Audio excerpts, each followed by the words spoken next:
Hi, welcome back to my channel, or if you're here for the first time, welcome. I'm Stacy. I'm a therapist in private practice in the Jackson, Mississippi area, and this is Ask a Therapist.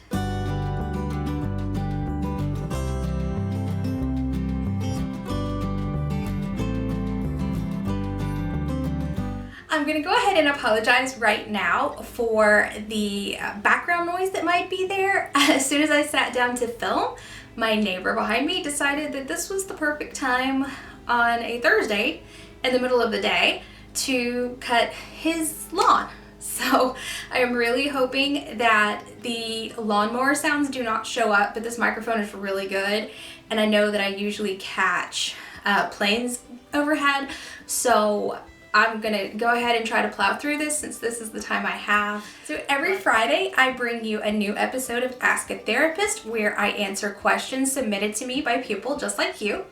If you'd like to submit a question, you can send me an email, AskStacey@StaceyAldridgeLCSW.com. Let's get right into this week's questions. The first question this week comes from Rachel. Rachel asks, how do people with histrionic personality disorder behave on social media? So if you're not familiar, histrionic personality disorder is one of the cluster B personality disorders like borderline personality disorder, narcissistic personality disorder, and antisocial personality disorder. Histrionic is not one that we're really familiar with. We hear a lot more, I think, about BPD, borderline personality disorder, and histrionic can be similar in some ways to borderline personality disorder. Somebody with histrionic personality disorder is very theatrical. They want lots of attention from everybody. So just for your reference, for everybody, if you're not as familiar with HPD, HPD, according to the American Psychiatric Association, is characterized by excessive attention-seeking behaviors, usually beginning in early adulthood, and this includes inappropriate seduction and an excessive need for approval. People diagnosed with the disorder are said to be lively, dramatic, vivacious, enthusiastic, and flirtatious. HPD is diagnosed 4 times as frequently in women as it is in men. So your criteria for diagnosis is going to be from the DSM-5, 1, uncomfortable in situations in which he or she is not the center of attention. So interaction with others is often characterized by inappropriate, sexually seductive, or provocative behavior. Coming to mind is somebody like Sofia Vergara's character in Modern Family, where she always seems to be dressed a little bit more provocatively than the situation warrants. Displays rapidly shifting and shallow expression of affections or emotions. So that's going to be, she has a new best friend every day or every minute. Everybody's her best friend. She'll be like, oh girl, I just love you so much. And then you'll never hear from her again. Consistently uses physical appearance to draw attention to self. So this is similar to the provocative behavior. Has a style of speech that is excessively impressionistic and lacking in detail. So something like, oh, it was the most horrible thing that ever happened. But you're not going to get any details about that. It's the worst day of my life. But when pressed, can't really say much about why it's the worst day of their life. Is suggestible, easily influenced by others or circumstances, and considers relationships to be more intimate than they actually are. So again, this is somebody who has 1,000 best friends. Everybody they meet is their close personal friend, even if they might not even know your last name. Oh my God, Claire. Oh my, guys, I know this girl. Babe, hi. Oh my God, what are you doing here? Oh my God. This is where you live, isn't it? I'm so sorry I didn't put that together. It's like I completely forgot about you. Oh my God, no, babe, please. It's so good to see you. I know. Can I get you something? Stop. Oh my God, I'm obsessed with your look. You look just like a small town waitress. Wait. Thanks. Actually, you know what? I would love like a hot water, but if you could just let it sit so it cools. I just need to know that it was once hot. Sorry, I'm the worst. Thank you. Like nothing's really changed, am I right? Yeah. No, but like actually come though, okay? I'm serious. I could use a distraction. Albany literally makes me want to kill myself. Anyway, I should go. Please tell me I'm gonna see you tonight. Okay, here is your not so hot water. Sweetie, no, I didn't order that. Now, the World Health Organization ICD-10 is a little bit different than the DSM. The ICD-10 is international. The ICD-10 has a few more specifications, and it says self-indulgence. So that might be somebody who's always buying themselves the newest desirable designer bag, even though they can't really afford it.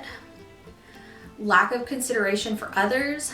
No matter what is going on with you, it's going to always be about them.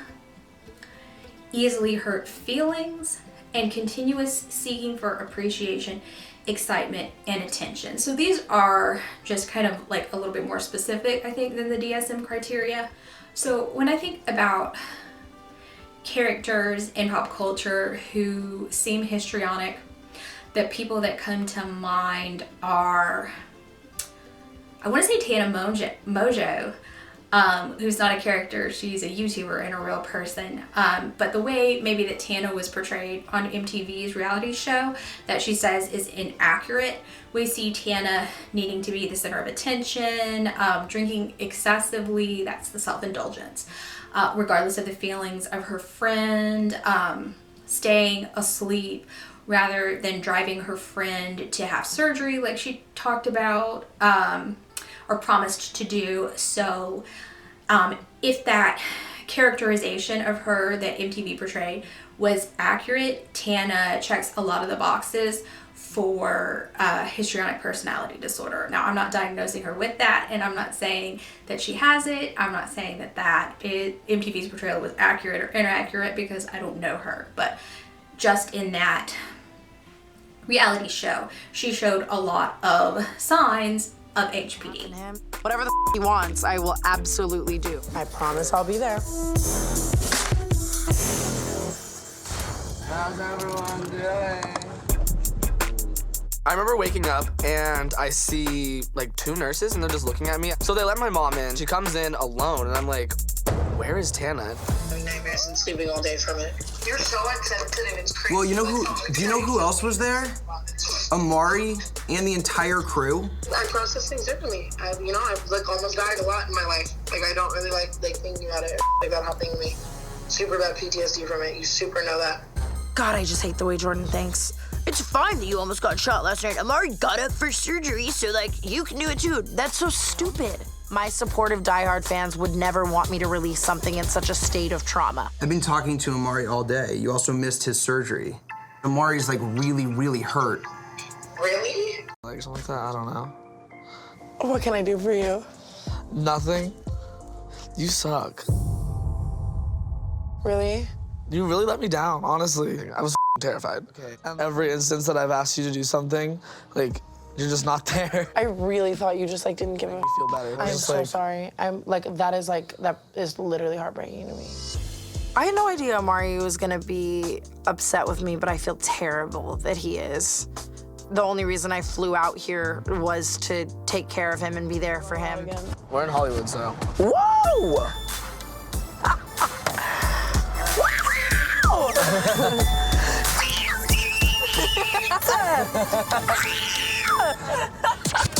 I've been getting yelled at for the past 2 days. I'm exhausted, like, I'm sick. The last thing my body really needs is alcohol, but girls night out, am I right, ladies?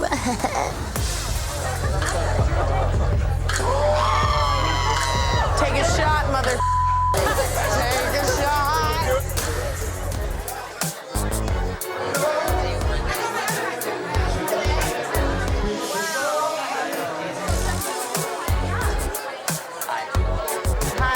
What is that?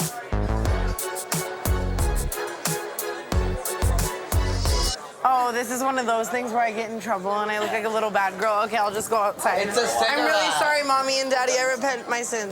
Like, If it's a no smoking establishment, though, I'll go outside. Every place in California is no smoking establishment. Really? I think probably any storytime vloggers that constantly tell you about these crazy things that happen to them check a lot of the boxes for HPD. What is the HPV? And that's very different. So Histrionic Personality Disorder. HPD. They always have to be the center of attention. I'll give you a great example of somebody with HPD. When I was working in a private behavioral health hospital, we had a patient who had HPD. And she liked to, in the middle of group, and this happened several times, say that she was so moved by something that someone had said that God had inspired her to sing a song. And she would stand up and she would sing a song. And, you know, she had a beautiful voice. She was a very good singer. But she had to make everything about her. So somebody in group is sharing about something that's going on with them, and this person just stands up and says, God has moved me to sing a song for you. And a lot of times people didn't really pick up on it because we had people coming and going from the group, whereas the therapist got to see this person for a long period of time. And she actually had come for a while and then left, and we had her again about a year later. And it was always the same. She was always very theatrical. She had to be the center of attention. Everybody in the group had to be listening to her and looking at her. And, you know, she had this need to be on stage wherever she was. Now, you might say that sounds like somebody you know that has BPD. And it is possible that somebody with BPD could have histrionic traits, as we call them, you know, some similarities or some of the symptoms of HPD, but not meet the criteria fully. I do have a couple people who I think have borderline traits or histrionic traits. But the main thing I think is that borderline personality disorder, the people that have that want attention from specific people that they have emotional attachment to. So they're gonna want attention from boyfriend, girlfriend, significant other, best friend, mom, dad, sibling, whoever it is that they need to feel like cares about them. And somebody with HPD wants attention from everyone. Doesn't matter who. Everyone needs to be looking at me, listening to me, paying attention to me. They especially don't like it if everybody else is focused on somebody else too. So they'll do things to get that attention. She's always hated my welcome soup shots, even though she's never tried one. I'll try one in hell! You like me? Yeah, I do. Where did that come from? Who's throwing condoms?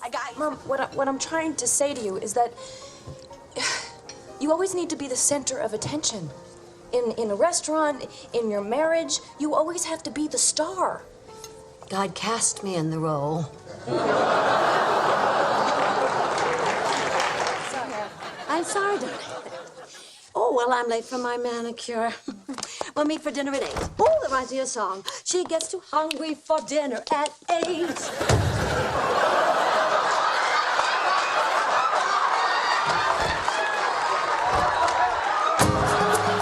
Now on social media, we're all kind of the star of our own show, but not everybody pays attention to us. So vague booking, I think, would be a great histrionic trait. If you're not familiar with vague booking, that's when somebody goes to Facebook and posts a status or a comment that seems very directed at somebody or a specific situation, but then refuses to give any information about the situation when people ask. Something along the lines of, people seem to think that they can just take and take and take and never give. But I am not just a vessel that has no bottom. I have feelings and emotions, and I just can't give and give and give to the takers. And I am blah, blah, blah, blah, blah, blah, blah, blah. And that's going to get a lot of responses of people agreeing and being like, you deserve to get energy and emotions from people too. They should just take and take and take for you. Or, oh, you're so great. You're always there for me. Blah, blah, blah, blah, blah. So those kind of vague statuses are meant to elicit attention and comments. And the person never, ever, ever explains. They might post something along the lines of, a year ago today was the last time I ever felt that, and I vowed to never feel it again. And I still vow that I will never feel the way that I did a year ago today ever again. Not answering any questions if people say, what happened a year ago? No. How did you feel? No. Because they're not interested in explaining, they're interested in just the attention and the accolades and people being like, you go girl. And they don't really care because it's superficial. It's just about the attention. Now, how is this different from narcissistic personality disorder, for example? People with NPD like attention and admiration, but the difference is that people with NPD tend to want to have achievements and receive accolades for things. So it's not just about the attention for them. So somebody with NPD might post something like, a year ago today, I was awarded top salesperson of the year in my region. And here is the memory and the picture of me with the trophy. And I was the youngest person to ever receive this award. So it will be talking up their achievements and how great they are and how smart they are. Or they might be somebody that posts a lot of before and after pictures if they've lost a lot of weight or had a lot of glow ups. So the difference, I think, is that histrionic people want attention for attention's sake. People with NPD want admiration and people to see how great they are. So I hope that makes sense. So with HPD, somebody on social media is going to be constantly attention seeking, but not really giving anything back. So I'm going to stick with the personality disorder theme and answer a question about borderline personality disorder. And I get quite a few of these, probably because it's a subject that I'm passionate about, and I also practice dialectical behavioral therapy, which is used for treating BPD. Lisa asks, are borderlines satisfied when they get regular reassurance from their significant other? Well, first of all, I don't like to call people their diagnosis. You don't go around saying, do cancers need, chemotherapy?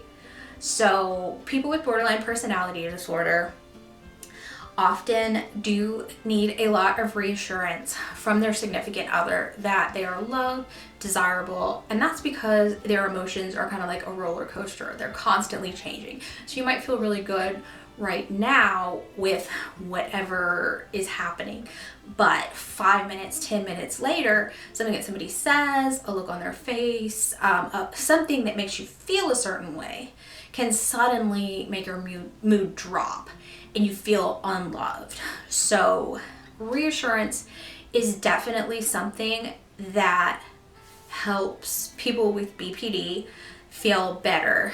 Now, I think everybody likes reassurance from their significant other, so I don't think that that's necessarily something that is unique to people with BPD, but I think that the need for constant reassurance before a person knows how to emotionally self-soothe is definitely something that we see in people who have BPD. So they're gonna ask over and over and over, do you love me? Do you love me? Do you love me? You love me, right? You still love me, don't you?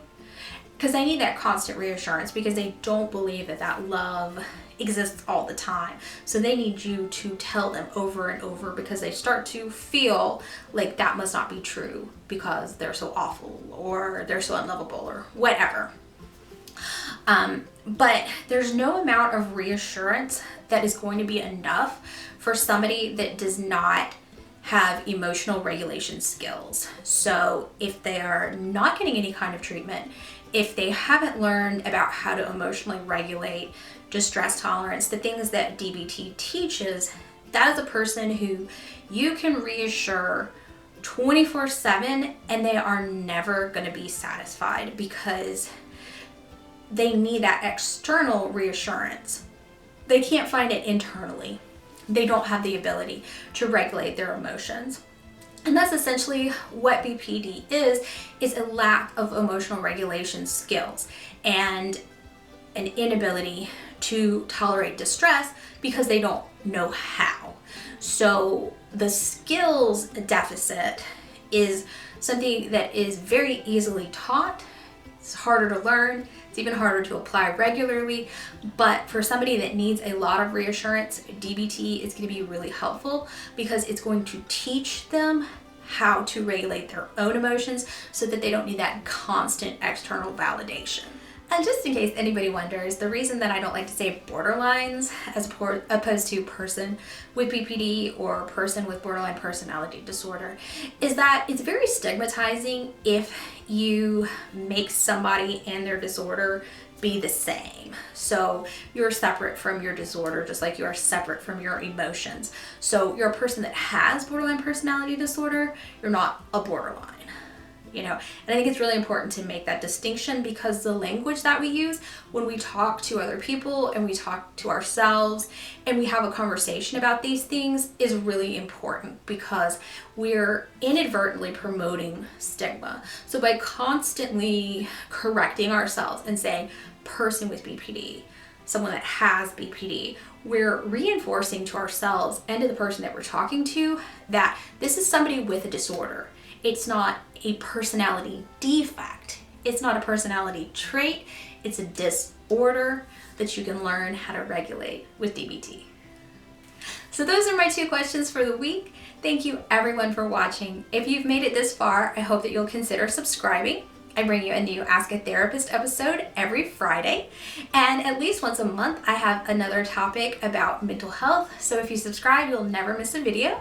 If you've made it this far, I hope you'll also give me a thumbs up. That really helps me and my channel to get out there to other people so they get a chance to hear the things that I have to say about mental health.